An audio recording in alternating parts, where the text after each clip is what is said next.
South Carolina Congressman Russell Fry. Congressman, good to see you. Thank you so much for joining me this morning. Your reaction to this standoff, and what is it going to take to get business open again in Washington? Well, I think, unfortunately, the standoff is pretty status quo right now. Democrats don't seem to be moving, at least right now. They continue to dig their heels in on the shutdown. And just to remind your viewers, Democrats have supported 13 prior clean continuing resolutions under this administration and the last. So to now change course doesn't make a lot of sense. But as Republicans have consistently highlighted, their priorities are America last. They continue to support the funding of illegal immigrant health care within the provisions of their proposal. And so don't pay the troops, but let's fund a spa at a hospital for illegal immigrants who aren't citizens of this country. That's where they're at. It's unfortunate, but I think the American people are starting to pay attention to what they're doing.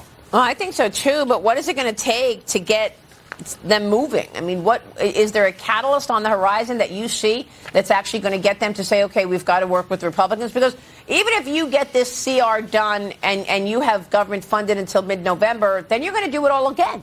November 21st, you'll have to do another continuing resolution, right? Well, possibly so. We'll see. I mean, our appropriations work continues. 4 of our appropriations bills, I think, are through the House of Representatives right now. Another 8 are out of committee and ready for the floor. So we'll see what ultimately happens. But the big thing is we've got to get through this initial phase right now in order to continue that work. Congress must get back to regular order.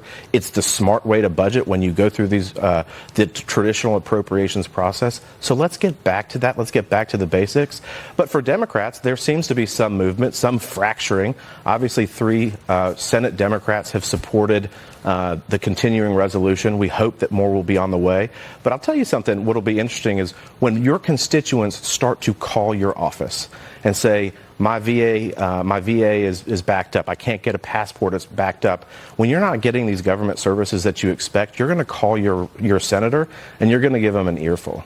Yeah. All right. So far, you've had 2 Democrats and 1 independent who have voted with the Republicans. I spoke with John Thune yesterday, the majority leader, who said he needs 5 more senators to vote. He's hoping that happens tonight in this upcoming vote at 5:30. But he went through what the strategy is for Democrat leadership. Watch this.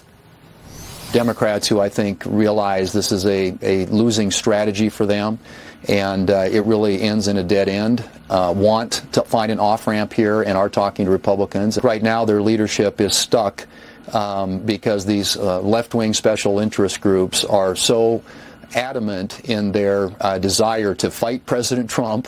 It's sort of this blind Trump derangement syndrome. This is not giving him a victory. I mean, this is simply continuing to fund the government for the next 7 weeks so we can continue the appropriations process. It really is, it's ironic in a way that this is where the Democrats have decided to pick their fight, but I think their liberal left is insisting on it. Is that all it is, Congressman? They just want to go against President Trump? Oh, I think that's exactly what it is. This is the same product that they voted for back in March. Yeah. To me, being big mad at the president is not a winning strategy. It just simply isn't. Here within their proposal, they continue government funding, sure, but they fund illegal immigrant health care. They water down and eliminate our work requirements. It's the first work requirements we've had in quite some time on people who should not be on Medicaid to begin with, but they are. And so these are common sense things that 80% of the American people support. Why Democrats are just big mad is beyond any rational explanation, but that seems to be where they're at, and that's why they're kind of stuck in the mud and at their lowest polling levels in history. Yeah.